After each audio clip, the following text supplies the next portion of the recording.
بات کرو بھائی. قبلہ ایڈوکیٹ عباس بات کر رہا ہوں کراچی سے. کیا نام عباس؟ ایڈوکیٹ عباس کراچی سے بات کر رہا ہوں قبلہ. ایڈوکیٹ بھائی، ایڈوکیٹ عباس حضور، کیسے ہیں؟ خیریت سے ہیں؟ مولا پاک کے کرم میں. آپ سنائیں ٹھیک ہیں آپ؟ الحمدللہ، اللہ تعالیٰ آپ کو جزائے خیر دے. حکم دیں، حکم کریں. قبلہ میں زیادہ ٹائم نہیں لوں گا آپ کا. ایک دو گزارشات کرنی تھی. ویسے میں مسلکن تو اخباری ہوں. شیخ معشوق صاحب کے آپ سے پہلے بھی بات ہو چکی ہے ان کے ریفرنس سے.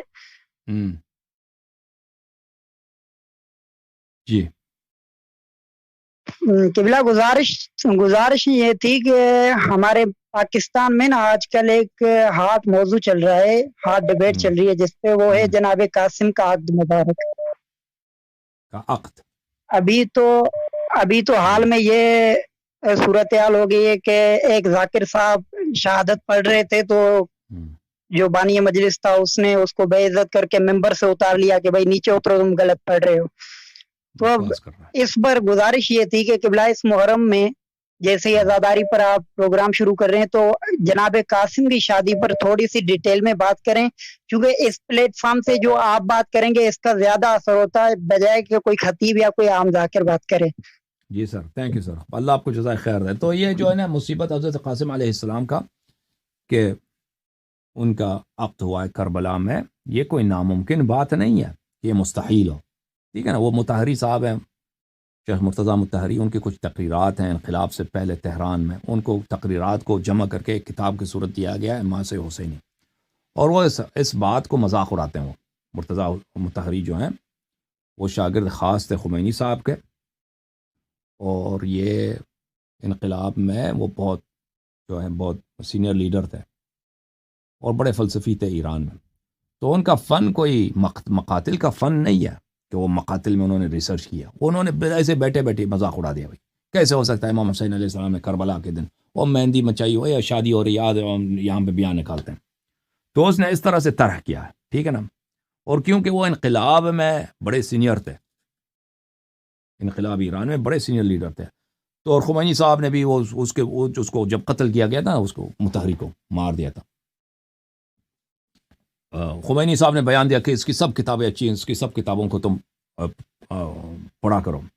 تو اس کے بعد اس کی کتابوں کو ایران میں بہت عام کیا گیا، مدارس میں، حوزوں میں، اور لوگوں کو حکم دیا گیا کہ اس کو پڑھا کرو. اور اس کی کتابوں کے بہت اچھی چاپوں کے ساتھ قیمتی کاغذوں پر سستے قیمت میں عام لوگوں کے لیے عرضہ کیا گیا. تو اس کی کتابوں کی وجہ سے، اور کیونکہ آغا خامنئی جو ہے نا ان کا ایک خاص چڑ ہے، اس شخص کو دشمنی ہے عزاداری سے، سینہ زنی سے، نوحے سے. وہ بڑا وہ کیونکہ وہ ایک انقلاب سے پہلے آپ کو پتہ نہیں ہے، خامنئی جو تھا ایک وہابی شخص تھا انقلاب سے پہلے. بالکل ابو بکر عمر کے فضائل بیان کرو، یہ کرو، عائشہ کی تعریف کرو، اور لوگ اس کو تھوکتے تھے اس پر، خامنئی پر، کہ یہ وہابی ہے.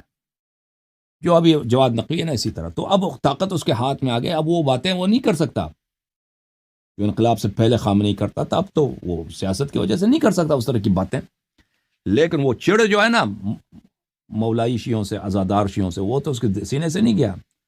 تو وہ مختلف طریقوں سے عزاداری کو کمزور کرنے کا اس کی زندگی کا مشن ہی یہی ہے خامنئی کا.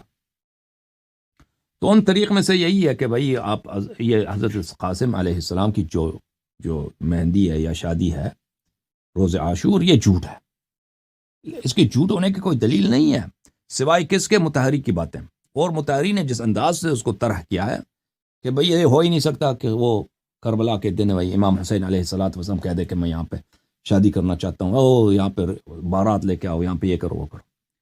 تو وہ اس انداز میں طرح کیا، پھر اس نے مذاق اڑا دیا. لیکن ہم یہ کہتے ہیں کہ اس انداز میں جو مطہری نے کہا ہے اس انداز سے تو بعید ہے، لیکن یہ اس میں کوئی بعد نہیں ہے، یہ کوئی امپاسبل واقعہ نہیں ہے کہ امام حسین علیہ السلام نے کہا کہ یہ میرے بھائی کی خواہش تھی کہ میری بیٹی کی جو نکاح ہو وہ حضرت قاسم علیہ السلام سے ہو. یہ کوئی امپاسبل بات نہیں ہے، ناممکن نہیں ہے. وہاں پہ مختصر بھائی اس میں کتنے منٹ لگتے ہیں؟ 10-15 منٹ ہی لگتے ہیں، 10 منٹ لگتے ہیں. کتنا زیادہ ٹائم لگتا ہے اس میں؟ نکاح میں کتنے ٹائم لگتا ہے؟ جو خواتین بھی ہیں وہ ایک مختصر سا رسم کیا ہو کہ بھئی شہادت کا وقت ہے، شہادت سے پہلے میں اپنے بھائی کے وصیت پہ عمل کروں. یہ کوئی ناممکن نہیں. اور وہ جنگ جو تھا نا کربلا کا جنگ اس طرح نہیں تھا کہ ہمیشہ لشکر ایک دوسرے پہ حملہ کر رہے ہیں. وہ بیشتر جنگ جو تھا تن بتن جنگ تھا. یعنی ایک سپاہی یہاں سے نکلتا ہے، ایک سپاہی وہاں سے نکلتا ہے، ٹھیک ہے نا، آپ آمنے سامنے ہوتا ہے. یہ آپس میں کچھ شعر پڑھتے ہیں، کچھ ایک دوسرے سے بات کرتے ہیں، پھر ایک دوسرے پہ حملہ کرتے ہیں، پھر ایک قتل ہوتا ہے، تو پھر اس کے بعد دوسرا سپاہی آتا ہے سامنے والے لشکر سے، ٹھیک ہے نا. تو اس میں بڑا فارغ ٹائم بہت ہے. ایسے جنگ میں فارغ ٹائم لشکر کے جو کمانڈر پیچھے کھڑے ہیں ان کے پاس فارغ ٹائم ایسا بہت ہے کہ وہ ابھی نہیں لڑ رہا. وہ امام حسین علیہ السلام لشکر کے کمانڈر ہیں، ان کی اپنی لڑائی وہ آخر تک شروع نہیں ہوئی نا. جب سب اصحاب شہید ہو گئے، اہل بیت علیہ السلام سب شہید ہو گئے، پھر میرے مولا امام حسین علیہ السلام کی شہادت اور ان کی جہاد کی باری آئی ہے. تو اس دوران جب اب ان کے اصحاب لڑ رہے تھے، اس وقت ان کے پاس بہت فارغ ٹائم تھا، 2 گھنٹے 3 گھنٹے جتنا بھی وقت ہے، کہ اس میں کام میں بھی 10-15 منٹ ہی لگتے ہیں کہ مختصر سا ایک رسم کیا جائے کہ حضرت قاسم علیہ السلام کا نکاح ہو جائے ان کی بیٹی سے، ٹھیک ہے نا. یہ کوئی امپاسبل نہیں ہے، اور روایات میں موجود بھی ہے، مقاتل میں موجود بھی ہے. اب ہم نہیں کہتے کہ حتماً ایسا ہی ہوا ہے، لیکن مقاتل میں موجود ہے، مقاتل میں موجود ہے یہ مسئلہ. اور جو ہے اب کوئی کہہ دے کہ یہ جھوٹ ہے، جھوٹ ہونے کی کوئی دلیل تو نہیں ہے. بھئی روایات دنیا میں بہت ہیں، روایات بہت ہیں. اب آپ کہہ رہے ہیں کہ یہ روایت جھوٹ ہے، آپ کے جھوٹ ہونے کی کیا دلیل ہے سوائے عقلی دلیل کے؟ عقلی دلیل آپ کے پاس کون سی؟ وہی جو مطہری صاحب نے کہا نا، وہ تو ایک بالکل بکواس والی دلیل ہے. مطہری نے جو کہا وہ اس کے پاس کوئی قرآن یا حدیث سے کوئی روایت تو نہیں ہے. وہ صرف کہتا ہے اس کو لگتا ہے کہ یہ امپاسبل ہے، اس کے دل کو یہ نہیں لگتا، وہ کہتا ہے یہ امپاسبل ہے. وہ کوئی مقاتل میں محقق آدمی تا ہی نہیں مطہری، اس کو مقاتل کا پتہ ہی نہیں کہ مقتل میں کیا لکھا ہے. مقاتل کی کتابوں کا نام بھی اس کو نہیں معلوم مطہری کو، ٹھیک ہے نا. وہ کا کیا کام تھا؟ وہ منظومہ کا مدرس تھا. حاجی سبزواری کا جو منظومہ ہے فلسفے میں، وہ ایک بکواس سی کتاب ہے، کفر کی کتاب ہے. وہ اس کا بڑا مدرس تھا، اس کا اسپیشلائزیشن وہی تھا، اس کے علاوہ اس کے پاس اسپیشلائزیشن نہیں تھا. وہ طباطبائی کا اور خمینی کا شاگرد تھا. طباطبائی کے پاس اس نے، محمد حسین طباطبائی کے پاس اس نے فلسفہ پڑھا تھا. خمینی کے اندر اس نے کچھ فقہ اور کچھ اصول پڑھا تھا. بروجردی کے پاس بھی فقہ اصول پڑھا تھا اس نے. مقاتل میں مقتل وہ تو حوزے میں پڑھا ہی نہیں جاتا کہ مقاتل میں کیا لکھے. مقاتل کی کتابیں تو بھائی حوزے والے ان کے نام بھی نہیں جانتے نا. مقاتل میں کیا، مقاتل کی اتنی کتابیں ہیں مفصل ہیں، اس میں بہت سارے روایات ہیں، ٹھیک ہے نا. تو اب کوئی کہہ دے کہ یہ جھوٹ ہے، بھائی آپ ممبر پہ آپ کس کو نکال سکتے ہیں نا، وہ روک سکتے ہیں جو جھوٹ بات کہے، جو جھوٹی بات کہے. آپ کو چلیں کہہ دے کہ بھئی اس کی بات، وہ بھی کسی کو بے عزت نہیں کرنی چاہیے. ممبر پہ اگر کوئی غلط بات کہہ رہا ہے بعد میں اس کو کہہ دینا چاہیے، ممبر کے دوران نہیں کہنی چاہیے. بعد میں اس کو خط لکھیں، چٹھی لکھیں، اس کو عرض کریں. ممبر میں کسی کی بے عزتی کرنا یہ بہت غلط بات ہے. وہ ممبر کی بھی ہوتی ہے، مجلس کی بھی ہوتی ہے. اور یہ مگر یہ کہ کوئی بہت ہی غلط بات کہے نا، کفر بات کہے، تو پھر آپ اس کو ممبر کو ڈسٹرب کریں، مجلس کو ڈسٹرب کریں. کہ اگر کوئی بہت ہی آ جائے نا کہ وہ مثلا امامت کے بجائے وہ ولایت فقیہ پہ بات کریں، تو ایسے آدمی کو مارنا چاہیے، واقعا جوتے مار کے نکالنا چاہیے کتے کو. لیکن اگر ایک ایسی روایت وہ نقل کر رہا ہے جو آپ کے پاس دلیل نہیں کہ وہ جھوٹ ہے بلکہ وہ مقاتل میں موجود ہے، تو اس کو ڈس رسپیکٹ کرنے کی کوئی وہ نہیں ہے، انٹرپٹ کرنے کی کوئی جواز نہیں. اس کو پڑھنے دیں بھائی. اور حضرت قاسم علیہ السلام کی مصیبت جو ہے نا ایسی مصیبت ہے. اب میں خوشی کا ایام ہے آج، میں کہنا نہیں چاہتا، خدا لعنت کرے ان لوگوں پر، خدا لعنت کرے ان لوگوں پر جنہوں نے اہل بیت علیہم السلام کو تلوار سے قتل کیا، اور ان لوگوں نے جنہوں نے اہل بیت علیہم السلام کو اپنی زبانوں سے قتل کیا. لعن اللہ الذی قتلتکم بالسیوف والالسن، جنہوں نے زبانوں کے ساتھ قتل کیا.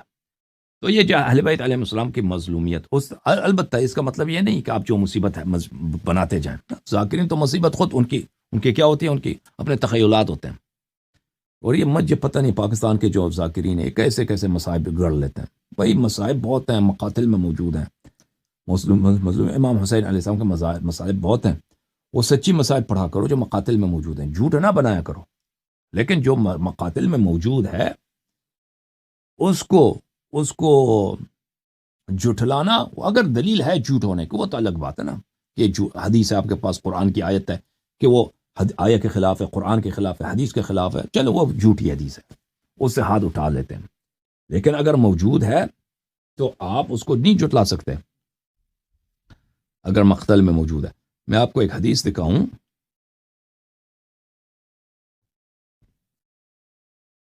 یہ کتاب بصائر الدرجات الکبریٰ، محمد بن حسن الفروخ صفار قمی، جز نمبر 1، چاپ مؤسسۃ الامام المہدی علیہ السلام. یہاں پر باب فی ما جاء فی من لا يعرف الحدیث فردہ، جو کوئی کسی حدیث کو نہیں جانتا پھر اس کو رد کر لیتا نا. آپ کو پتہ نہیں ہے، آپ کہہ دیں کہ یہ جھوٹی بات ہے، آپ کو نہیں پتہ، آپ کی عقل کو نہیں آ رہی نا، آپ نہ کہہ دیں کہ یہ جھوٹی حدیث ہے. یہاں پر امام علیہ الصلوۃ والسلام فرماتے ہیں کہ بلی اذا وَإِنَّ أَسْوَأَهُمْ عِنْدِي حَالًا وَأَمْقَتَهُمْ إِلَيَّ الَّذِي إِذَا سَمِعَ الْحَدِيث يُنْسَبُ إِلَيْنَا وَيُرْوَى عَنَّا. جو سب سے کمینہ آدمی ہے، جو سب سے میرے نزدیک مبغوض اور مردود شیعہ ہے، امام علیہ السلام فرماتے ہیں وہ کون ہے؟ جو اس کو ایک حدیث، اس کو لوگ ایک روایت اس کو سنا لیتے ہیں اور وہ اس فلم یعقل ہو، اسے وہ روایت اس کو سمجھ نہیں آتی، اس کے عقل کو وہ نہیں لگتی. ولم يقبله قلبه، اور اس کے دل کو بھی وہ روایت نہیں لگتی. روایت آتا ہے نا، آپ سنتے ہیں ایک آپ کے دل سے وہ روایت کیا ہوتا ہے، دل کو اچھا نہیں لگتا وہ روایت، کہتے ہیں یہ کیسے ہو سکتا ہے اچھا. اشمئز منہ، اور دل کو وہ روایت برا لگتا ہے. ٹھیک ہے نا، آپ کو ایک روایت آ گئی ہے اہل بیت علیہ السلام سے، نہ آپ کے عقل کو لگتی ہے نہ آپ کے دل کو لگتی ہے، پھر آپ کیا کرتے ہیں، وجحدہ، پھر آپ کہتے ہیں نہیں یہ روایت جھوٹی ہے. ایسا آدمی میرے نزدیک، امام علیہ السلام فرماتے ہیں، میں سب سے مبغوض شیعہ یہی ہے، سب سے مردود یہی ہے. اور وَهُوَ لَا يَدْرِي لَعَلَّ الْحَدِيث خَرَجَ مِنْ عِنْدِنَا خَرَجْ وَإِلَيْنَا أُسْنِدْ. اس کو کیا معلوم، تمہارے دل کو نہیں لگی نا، تمہارے دل کوئی قرآن تو نہیں ہے، کوئی حق و باطل کی ترازو تمہارا دل ہے، تمہاری عقل ہے، متحرک عقل ہے، یہ تو نہیں ہے. ٹھیک ہے نا، تم اس کو نہیں جھٹلا سکتے، تمہارے عقل کو بات نہیں آتی. بھئی امام حسین علیہ السلام نے کربلا کے دن اس کو اپنے بھائی کا وصیت یاد آیا، محال ہے یہ. کہا کو ایک مختصر یہاں پہ ان کی وصیت پہ عمل کرتے ہیں، اپنے بھتیجے کے نکاح کرتے ہیں اپنی بیٹی سے، شہزادہ قاسم علیہ السلام کا. اور تم ملعون خنزیر تم آتے ہو کہ کہتے ہو یہ جھوٹ ہے، یہ ہو ہی نہیں سکتا. کس دلیل پہ کہتے ہو نہیں ہو سکتا، کس دلیل پہ کہتے ہو نہیں ہو سکتا؟ تو اس طرح اگر کوئی بات آپ کے دل کو نہیں لگتی، آپ کو عقل، آپ روشن خیال آدمی ہے، دل کو نہیں لگتا، آپ نہ کہیں کہ یہ جھوٹا ہے. اور اس شخص کو جس نے اس حدیث کو نقل کیا ہے اور اس حدیث پہ وہ عمل کرتا ہے، اس کو تکفیر نہ کریں، اس کی توہین نہ کریں. تو میں کیا معلوم، شاید یہ حدیث ہماری طرف سے نکلا ہو اور ہماری طرف اس کی سند ہے. فَيَكُونُ بِذَلِكَ خَارِجًا مِّن وِلَایَتِنَا، اور آپ کے اس انکار سے آپ ہماری ولایت سے نکل جائیں گے. ٹھیک ہے نا، تو روایات کی تکذیب نہیں کرنی چاہیے. ہاں، روایت اگر ایسی روایت ہے کہ بالکل وہ ائمہ علیہ الصلوۃ والسلام کے باتوں کے متواترات کے خلاف ہے، ٹھیک ہے نا، قرآن کے خلاف ہے، تو ایسی روایت کو انہوں نے خود کہا ہے کہ یہ روایت جھوٹ ہے، اس کو دیوار پہ مارو. لیکن اگر روایت ایسا نہیں ہے، ہم نہیں کہتے تم اس روایت کو قبول کرو، نہیں کہتے قبول کرو. بھئی صرف تمہارے عقل کو نہیں لگتی، دل کو نہیں لگتی، اس کو سائڈ پہ رکھ دو. کہ تو مجھے نہیں معلوم بھائی اس روایت کو، ہو سکتا ہے صحیح، ہو سکتا نہیں، مجھے نہیں معلوم. تم یہ نہ کہو کہ جھوٹ ہے بھائی، اور جو اس روایت کو نقل کرا اس کی تفسیق کرو. ٹھیک ہے نا. اسی طرح جو کچھ مقاتل میں موجود ہے کہ علماء نے نقل کیا ہے کہ یہ ایسا ہوا ایسا ہوا، فارسی مقاتل میں، عربی مقاتل میں، اور مقاتل کی کتاب یہ بحار الانوار نہیں ہے، یا مثلا مقاتل کی کتاب صرف یہی ہو کہ شیخ عباس قمی نے جو اپنی کتاب نفس المحموم وغیرہ میں لکھا ہے. مقاتل بہت زیادہ ہیں، کیونکہ میں آپ کی خدمت میں عرض کروں، مقاتل خامنئی صاحب 33 سال سے ایران کے لیڈر ہیں، اور یہ مقاتل کے بڑے دشمن ہیں آزاداری کے. تو یہ اکثر مقاتل کو یہ شخص تباہ کرنے کے چکر میں ہے. آپ کو پتہ ہے، یہ لوگ اکثر لوگوں کو نہیں معلوم، یہ ایران میں ایک بہت بڑا ایرانی حکومت کی جو ہے کانسپریسی ہے، ان کی ایفرٹ ہے کہ جو پرانے مقاتل ہیں ان کو چھپنے نہ دیا جائے، ان کے نسخوں کو تباہ کیا جائے. یہ بہت معتبر علماء نے، قوم حوزہ علم قوم کے معتبر علماء نے مجھے کہا ہے کہ یہی کوشش کرتے ہیں، مقاتل کو جمع کرو، ان کو دفن کرو، ختم کرو. بہت سارے ایسے مقاتل ہیں جو ابھی تک نہیں چھپے، یا اگر چھپے ہیں مثلا 100 سال پہلے چھپے، قاجار کے زمانے میں چھپے، بعد میں نہیں چھپے. یعنی وہ انقلاب کے بعد ان کو چھپنے کی اجازت ہی نہیں دی ہے نا. پرانے زمانے میں مثلا آج سے 70 سال پہلے جو کتاب چھپی ہے اس کے بعد انقلاب آئی ہے، اس کو دوبارہ چھپنے ہی نہیں دیا، اس کے نسخوں کو تباہ کرنے کی کوشش کیا جا رہا ہے. تو مقاتل کا فن ہی اور ہے، مقاتل ایک وادی ایک اور ہے، مقاتل ایک سبجیکٹ ایک اور ہے. جو مقاتل ہے، مقاتل کی کتابیں اور مقاتل کی روایات، یہ اپنے لیے ایکسپرٹیز مانگتا ہے. ٹھیک ہے نا، ان مقاتل میں کیا لکھا. تو اس طرح یہ نہ کہو اگر کوئی چیز تمہارے سمجھ میں نہیں آیا تم کہہ دو کہ بھئی یہ جھوٹ ہے، تم خاموش ہو جاؤ، تم بولو نہیں میں بھئی مجھے نہیں معلوم اس بات کا. اس پہ کوئی اعتراض نہیں ہے ہمیں کہ تم کہہ دو کہ ہمیں پتہ نہیں، میں خاموش ہوں، اس مسئلے پہ میں خاموش، مجھے میری کوئی رائے نہیں، ہو سکتا ہے یہ ہو سکتا ہے نہ ہو. ٹھیک ہے نا، لیکن تم تکذیب نہ کرو. اور تم آ کے مجلس کی بے احترامی کرو، ممبر کی بے احترامی کرو، مومنین کی بے احترامی کرو، وہ اسپیکر بیچارہ اس کو ذلیل کرو، نیچے اتارو، اس کو گالی دے دو. یہ سب کس کے فتنے ہیں؟ یہ سب ولایت فقیہ کے فتنے ہیں. اس وجہ کیا ہے عزیزو؟ وجہ یہ ہے میرے عزیز کہ یہ جو ہے نا آپ کا لیڈر خامنئی، اللہ جانتا ہے کہ یہ جو ہے یہ بڑا اس کی نوجوانی وہابیت میں گزری ہے. یہ بالکل یہ کاپی ہے کس کی؟ جواد نقوی. یہ جواد نقوی جو بھی باتیں کر رہا ہے نا، عزاداری کے خلاف، صحابہ کی تعریف میں، ابو بکر عمر کی مجد و ثنا میں، خامنئی اس کو 50 سال پہلے ہی باتیں کرتا تھا قم میں، مشہد میں، اور لوگ اس کو پہ تھوکتے تھے کہ یہ وہابی ہے، میں عزاداری کا مذاق ہو رہا. اب وہ جو ہے آپ کا امام بن چکا ہے، اور وہ سب آپ کے مقدرات وہ اس طرح کھل کے تو آ کے نہیں کہہ سکتا نا کہ تم عزاداری نہ کرو، لیکن وہ اس کے مختلف طریقے ہیں کہ اس عزاداری کو کمزور کیا جائے، روشن خیالی اس میں آ جائے. بھائی ان کی جو اپنی جو طریقہ کار ہے